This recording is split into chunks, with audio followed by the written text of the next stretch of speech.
বিয়ে করেছেন পরিমণির সাবেক স্বামী এবং শাকিব খানের স্ত্রী, যা এখন ঢালিউডের টপ অব দ্য টাউন। চলতি মাসের 13 তারিখে বিয়ে করেন এই জুটি, তথ্যটি জানিয়েছে উইকিপিডিয়া। এর আগে ভালোবেসে চিত্রনায়িকা পরিমণিকে বিয়ে করেছিলেন ঢাকাই সিনেমার অভিনেতা শরীফুল রাজ। প্রথম দিকে শান্তিতে থাকলেও কিছুদিন যাওয়ার পর তাদের সংসার জীবনে শুরু হয় অশান্তি।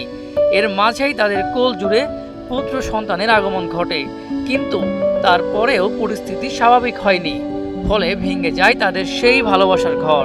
সুন্নত তরিকা অনুযায়ী এই নেকা কবুল করিলাম। অন্যদিকে 2018 সালের মাঝামাঝিতে গোপনে ঢাকাই সিনেমার সুপারস্টার শাকিব খানকে বিয়ে করেন শবনম বুবলি। সে ঘরেও জন্ম নেয় এক পুত্র সন্তানের। বর্তমানে সম্পর্কে ভাটা পড়েছে এই জুটির।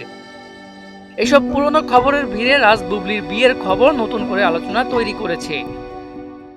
ওয়ালটন ফ্রিজ কিনে অনেকের মতো আপনিও হয়ে যেতে পারেন মিলেনিয়াল। সেরা পণ্যের সেরা অফার। তবে জানা গেছে বিয়ের খবরটি সত্য নয়, কারণ যে কেউ উইকিপিডিয়ার তথ্য কষে তথ্য সংযোজন বিয়োজন করতে পারেন, আর তাই হয়েছে সবশেষ। বর্তমানে উইকিপিডিয়া থেকে রাজ বুবলির সম্পর্কের বিষয়টি মুছে ফেলা হয়েছে। এদিকে নিজেদের বিয়ের এমন খবরে বেশ বিব্রত হয়েছেন শরীফুল রাজ ও বুবলি, তবে এ নিয়ে গণমাধ্যমে তারা কোনো মন্তব্য করেননি। মেজবা রহমান, মোহনার ডিজিটাল।